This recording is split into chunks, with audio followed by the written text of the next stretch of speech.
Welcome back. It's still the live studio of our special Independence broadcast on Lagos Television. Just before the many breaks that we had the governor hosting 60 pupils from 60 different schools across Lagos State, tagged.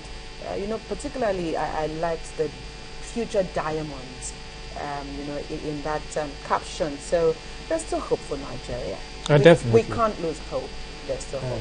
Of course, in the absence of any other thing, hope is what takes you forward. It helps you leapfrog into the future, expectant that it's going to be better.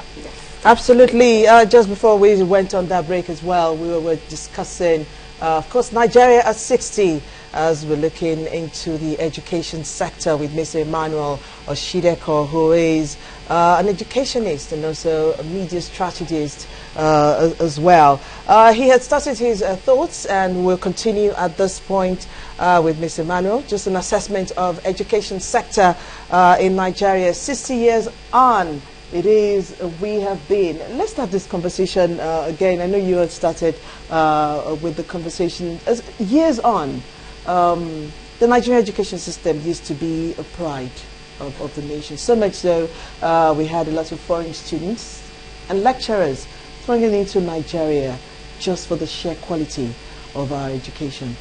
Where did you miss it? Yeah, the other time I mentioned passion, I was impressed by a lad who when the governor hosted the 60 somebody said to become a teacher. To become a teacher. These days, we have teachers who are teaching because they have no alternative. They did not dream to become teachers, and when they want to deliver, it will be difficult for them to put in their best, and students quickly feel the impact because they know that this man or this woman is not up to the task, and the domino effect is that the students end up graduating not knowing the basis. There are some courses, there are some subjects, there are some topics that students are taught in school today, and students do not know why they are teaching them. So teachers are failing to make real life application because primarily they did not have the passion. Even presently, they don't want to be teachers. They feel there is something else that can make them earn a better living, so they are not delivering. So if you cannot make proper life application of whatever topic you are teaching, then the standard will keep depleting, and will keep complaining about low quality each time we churn out graduates. And that is why you see lots of people who are seeking employment. They have the connection, they link up with people, and you see them that they are not delivering because they don't know, they are not grounded in the area that they are seeking employment. I want job, I have this uncle, but do you know what you are applying for? Do you know what it takes to be? Unfortunately, we have graduates of mass comm who cannot define mass communication. So it is difficult. You will not want somebody to mar your image because you want to link them up with one employment offer or the other. So it starts with passion, and then we have dwelled on political development today. We have talked about economic development. No form of development can take place if you don't go back to the classroom and teach these students that development lies with you. Development lies with whatever you want to achieve if you are left the system. Development is thought. Development is passion. If you don't really want it, we cannot get it. Exam malpractice is everywhere. So how do we want to come about development? You see people who are in tertiary institutions today for the sake of telling their neighbors that they are in school, nothing more. They just want to announce that I'm now an undergraduate of Unilag. And talking about Unilag, over time we have overhyped some institutions of learning. We have given too much glamour to some courses in schools. People grow up and all they want to do is, I want to become a doctor, I want to study medicine, I want to go to Unilag, as if there are no alternatives, as if there are no needs in other sectors of the economy. So parents too we are going to blame the parents too. They have played a lot of role. They want success for their kids, for their awards at all costs, without minding whether it will be productive at the end of the day or not. All right, let's quickly talk about education policies. Over the years, sometimes because you're not able to follow through certain policies, then you have setbacks. So let's talk about either the harm or the good that education policies have played over the years. Yeah, the problem, not just with the education sector, with Nigeria generally, is continuity. A lack of continuity is really a challenge that we are all facing. Whether you want the education policy to take the secondary education from Form 1 to Form 5 as it used to be, or you want the 6334 system as we now have, or 9s, and so on.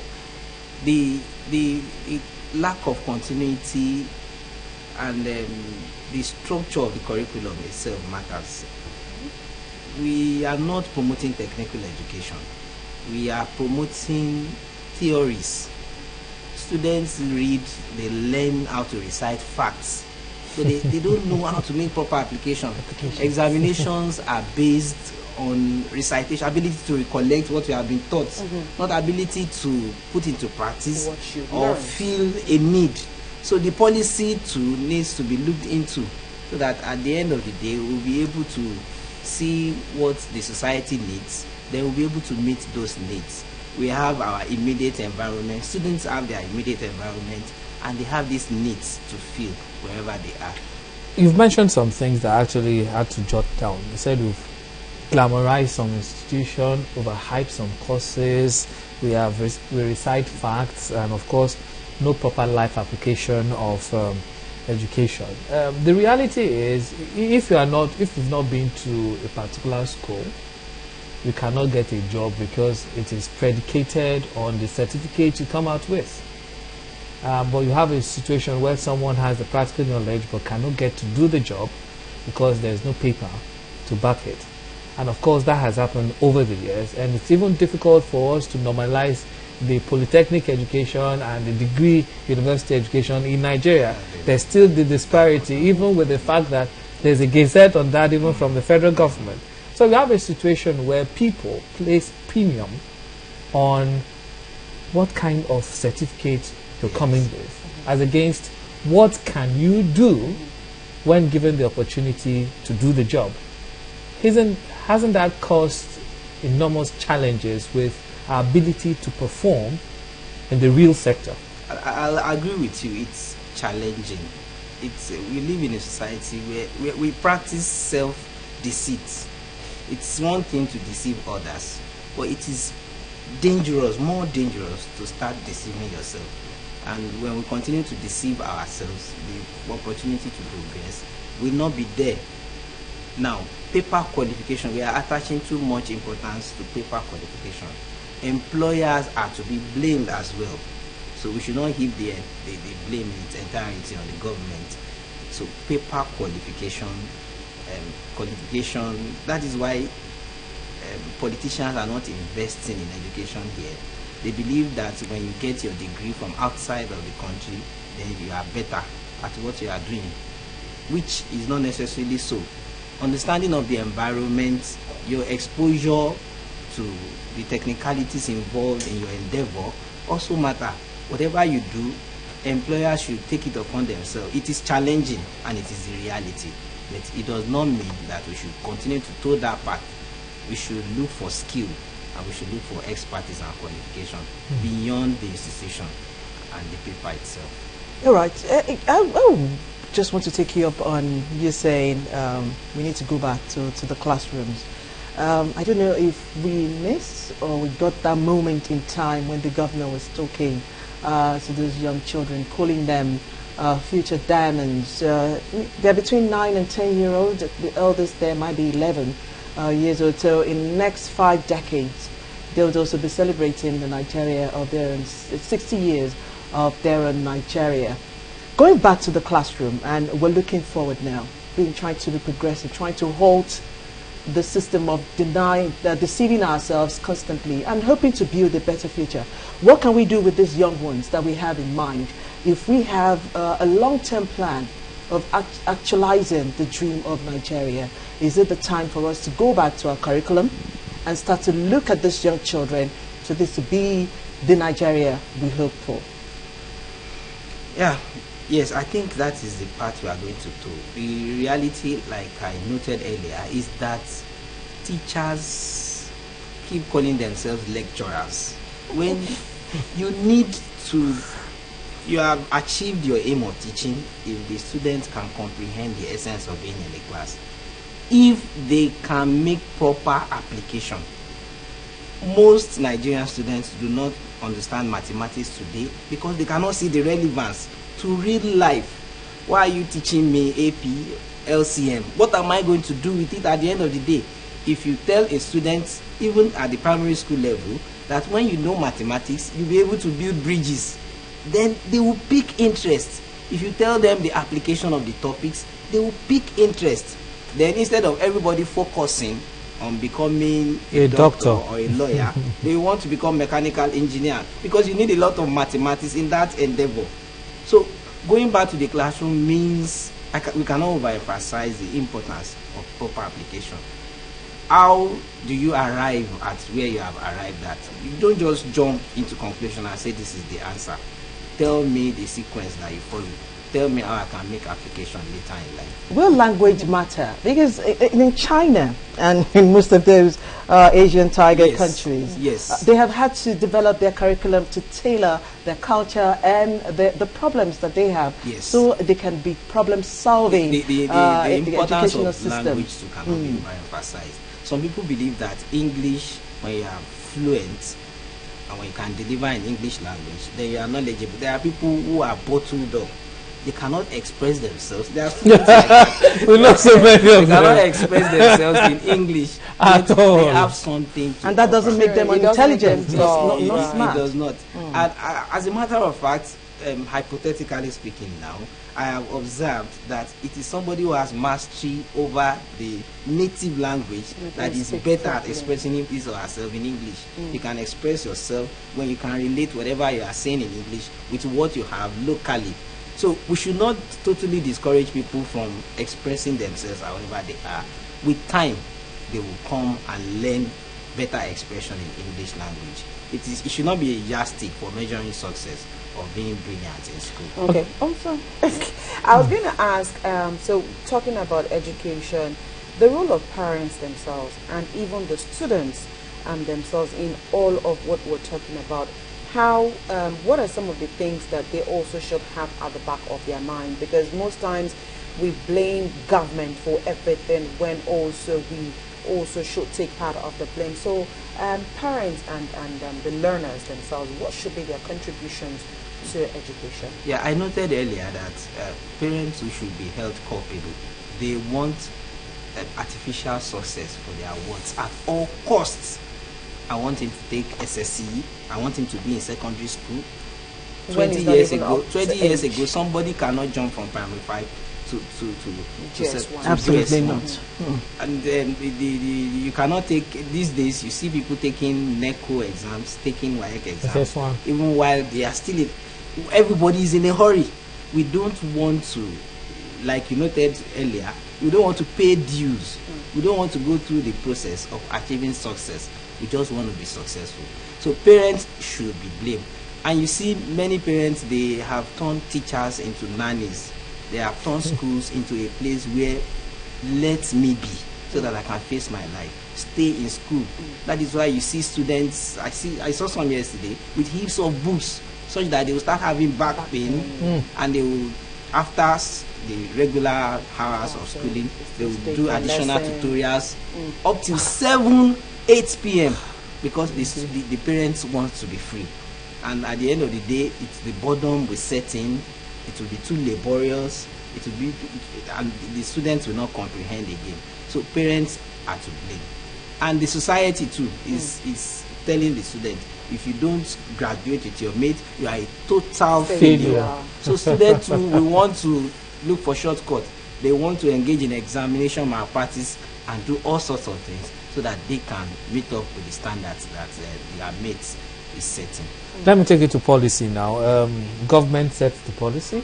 Yes. Of course, we've got like a mixed bag of policies, mishmash. Of course, we used to have different types of schooling. And for me, I am a little bit bothered because over the years, we've had lots of interjections with our education in Nigeria. In fact, recently, not until 3 days ago, ASU was still on strike, even with the fact that we've been on breaks for the past 7 months. And they came back, school opened up for us to be in another strike. How do we resolve that? Because perhaps my subsequent question will be on public schools, because that takes in much more than private schools. Because government need to play that role. Government needs to play that role. You are right. Although it is debatable, but the general belief is that UNESCO recommends 26% of a nation's budget. The recommendation is that 26%, or about a quarter of your budget, should be into education. Nigeria is not meeting up with that standard. Even the little they are investing is being mismanaged. Recently, in fact, it is ongoing scandal of school feeding program. Different ministries keep pushing it from one ministry to the other, and nobody wants to claim responsibility for the missing funds.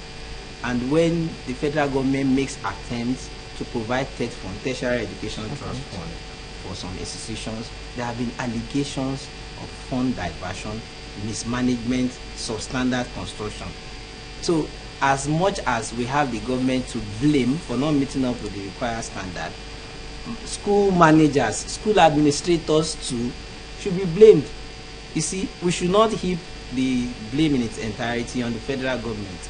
We should see what administrators are doing. We should see how they are mismanaging funds. We should see how they are, being selfish instead of being selfless. The passion is not there. Everybody wants to make money. If you really want to become a teacher, then your goal is not to make money. You see people running PhD programs with funds, they squeeze getting funds for them, like squeezing water out of rocks. And in other developed clients, you see the government is ready to bankroll everything. Because when you back that type of degree, you want to benefit the society. And these days, people don't carry out research. Plagiarism is the order of the day. We recycle what somebody has done in the past. So it is difficult to bring about development when you have situations like that. Nobody is interested in going through the mental rigor before delivering something. We have to round off now, so we're getting indications that we must round up this segment. But before we go, just a word or two, steps 3 that we need to take going forward in the educational sector for us to at least be able to compete globally with other countries. Parents should endeavor to face reality. Students should desist from examination malpractice. The reality is that school is not for everybody. Education is for everybody. Okay. Education is different from schooling. You can acquire education in any form. Sure. So whatever education you are acquiring, acquire it and make a success with it. Okay. Look for the needs of society and try to fill that need. Then you are a successful student. Absolutely. Education is very different from schooling. All right, Emmanuel Osideko, thank you so much for being part of the show today, and thank you so much for your patience. That is a virtue. All right, we've been speaking with an educationist on this part of the show. We'll take another break. When we return, the studio lines will be open. You can speak to us in the studio. The numbers will be displayed on your screen. You can either call us in the studio or send us your SMS or WhatsApp message, and we'll be glad to take on your contribution this afternoon. We'll be right back after this short break.